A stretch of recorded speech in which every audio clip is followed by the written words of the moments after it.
Hi there. As somebody who personally experienced the Iraq War, I can tell you very few positives can be drawn from the experience. Aside from playing a pivotal role in waning American influence and military reach globally, the vast majority of Iraq, the globe, and the vast majority of Americans have only suffered negatives as a result, of course to different extents. Let's talk about it, shall we? Before we start, let's get something clear. The US didn't enter Iraq, Afghanistan, or anywhere else for freedom, democracy, or any other platitude. If they really want to help these countries, they would have lifted the sanctions they forcibly place on these countries in the first place, as well as never imposed them. It was a logical process dictated by the ruling class of the United States, aimed at conquering untapped markets, taking control of valuable natural resources, and maintaining important geostrategic military outposts for their own benefit. Of course, to the detriment of everyone else in and outside these countries being occupied. The few that benefited were either defense contractors, Halliburton, Lockheed Martin, and all the other rotten entities that push pro-war American interventionist propaganda from China to Latin America, private security firms like Blackwater, oil and energy giants that got preferential contracts to Iraqi oil, reconstruction firms like Bechtel and Fluor that received billions in contracts for quote-unquote rebuilding Iraq, and of course all the politicians and lobbyists directly tied to the capital of all the above examples that either benefited directly or indirectly from the Iraq War. The real cost of the Iraq War, however, was the destruction of countless millions of Iraqi lives, the ruin of its cities, the pollution of its rivers and land, the defacement of ancient treasures of humanity intrinsic to the oldest civilization on Earth, and the reverberating negative effects of instability on the greater West Asian region, as well as the world. Political instability, sectarian violence, displacement, a ruined economy, and a fall in every conceivable measure of quality of life. There is no way you cannot look at the Iraq War as a tragedy and a war crime of the largest scale. With that said though, what exactly were the monetary costs of the Iraq War? It really depends who you ask. Possibly $3 trillion. Possibly $8 trillion in a wider so-called war on terror, possibly even as high as $14 trillion, of which up to half went to military contractors alone, all of which could have ended global poverty, provided endless millions with healthcare, education, or rebuilt America's crumbling infrastructure. Instead, it was all borrowed money, with massive interest payments, up to $7 trillion, that American taxpayers will be paying off for decades as their standard of living continues to fall. All of this deceit with a raving population that almost entirely supported the invasion of Iraq. Accounting for veteran care in the long term and lost economic output as a result of the wars, if the US were to cease all military operations globally in 2020, it would still take decades to offset the sheer cost. How about the American public and internationally? Instead of spending all that money on an illegal war, the US could have instead invested in domestic programs that would have actually benefited the country and its people, fixing or upgrading aging infrastructure, education, like actually paying teachers so they wouldn't have to work multiple jobs, healthcare so people wouldn't have to choose between insulin or rent, the environment of which the US military is one of the largest polluters, the staggering poverty of the US, the richest country on Earth, with armies of homeless, scientific development, the list goes on and on. We'll get into all that in a second. The war sadly happened, and despite having plenty of public support, over time, as costs skyrocketed and the internal American situation devolved, many changes drove a wedge within that same American public taken advantage of by the ruling class of the US. That's of course not absolving them of the crime of not doing more to prevent the war from happening in the first place. This, along with military strain, the international embarrassment of the US, and fueled anti-American sentiment by the illegal and unjust war, has caused American public faith in their institutions to crumble, along with international opinion. Back to the video in just a second. Let's hear from today's sponsor, Atlas VPN. For a lot of research that I do for my videos, I end up hitting pages that aren't available in my location. That's frustrating, as you can imagine. Geo-restriction really does suck, but not with Atlas VPN. For those unaware, a virtual private network makes all of your internet traffic travel through an encrypted tunnel. This way, it protects you from spying, public Wi-Fi dangers, and hides your IP address and your online activities. It even allows you to change your location for all your researching needs. Developed by top cybersecurity specialists and IT engineers in 2019, Atlas VPN was created to make the internet accessible and secure for everybody. Currently, it has more than 6 million users worldwide, and boasts the best VPN deal on the market, with the most affordable online protection plan for just under $2 per month, if you can believe it, with a 30-day money-back guarantee. So, what are you waiting for? Go down to the description and click that link, or use my code HAKIM and get a 3-year subscription for just $1.99 a month. But that's not all. You get blazing fast speeds for streaming or gaming, unlimited protection for all your devices, and an inbuilt ad and malware blocker. And let's not forget, you also get to save some extra cash, as Atlas VPN will find you the best deals online for everything from your online subscriptions to airlines, hotels, and more. Right now, Atlas VPN is running a huge discount, meaning you can get a 3-year subscription for just $1.99 a month with a 30-day money-back guarantee. Time is running out, so get your deal by clicking the link in the video description below. Massive thanks to Atlas VPN for the sponsorship. This is what allows me to pay my editor fairly, so the support is highly appreciated. Alright, back to the video.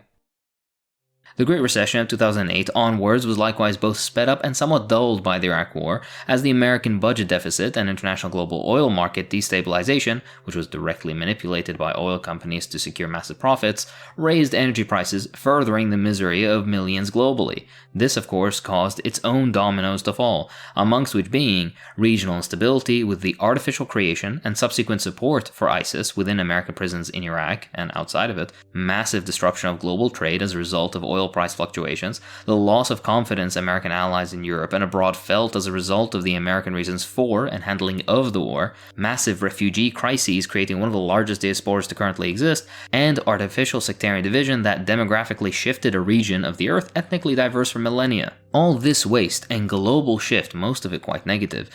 What was the American government thinking? Why did the American ruling class decide to go to war with Iraq? There, of course, are the nonsense reasons. Weapons of mass destruction that didn't exist. Quote-unquote counter-terrorism in a country which was the greatest bulwark against terrorism in the region. Freedom, democracy. Of course, the real reasons are both simpler and make much more sense. Strategic interests in order to secure Iraq's vast oil and other resources, to project power after a weak and dismembered post-Soviet world, to establish a military presence in the region and maintain global hegemony. In essence, the war was a manifestation of the contradictions of capitalism, where the ability to secure profits for a small clique at the very top was seen as justified, despite the massive negative toll on the entire rest of the planet, environmentally, politically, economically, socially, etc., etc.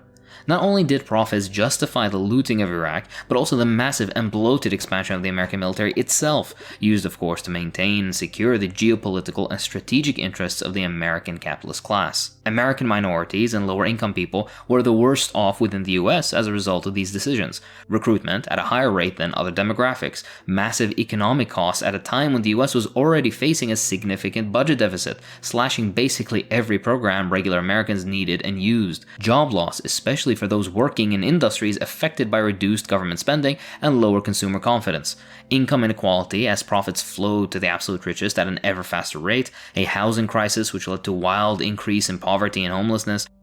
Of course, not understating the true victims here, those being Iraqis who continue to suffer the consequences of American action in the form of widespread violence, instability, increase in poverty, unemployment, displacement, and overall decline in the standard of living. This too understates the damage that Iraqi oil industry faced, causing massive losses both in real terms and as a result of downtime or relative inactivity as a result of political instability.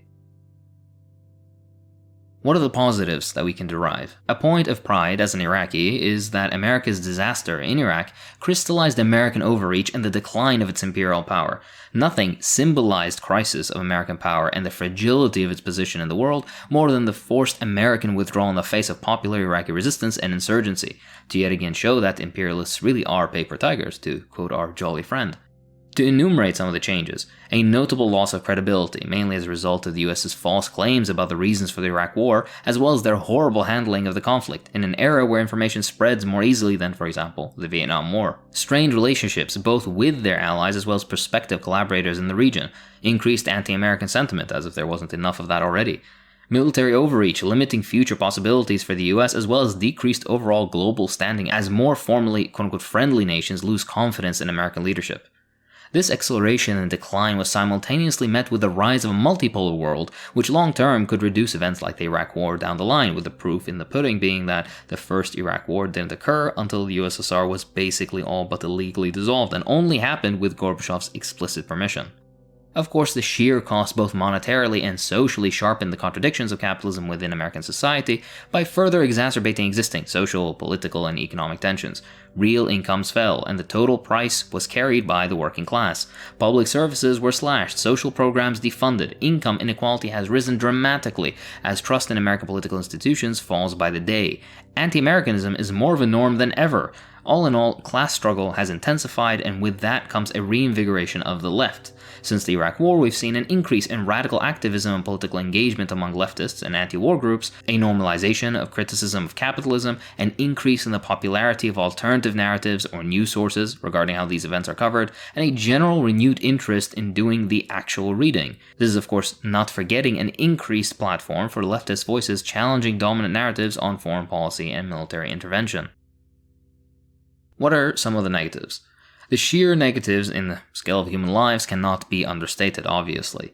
That being said, though, let's discuss the geopolitics of the situation. Iraq was a strong bulwark against Iranian ideological expansionism in the region. The exact dynamics of regional resource extraction as well as Iranian economic presence in Iraq will be discussed in a future video, inshallah. Not only this, but it also resisted the ideological influence of the Gulf states, particularly Saudi Arabia, resulting in an ideological presence different from monarchy, Shiite theocratic visions, or neoliberalism common to the current situation.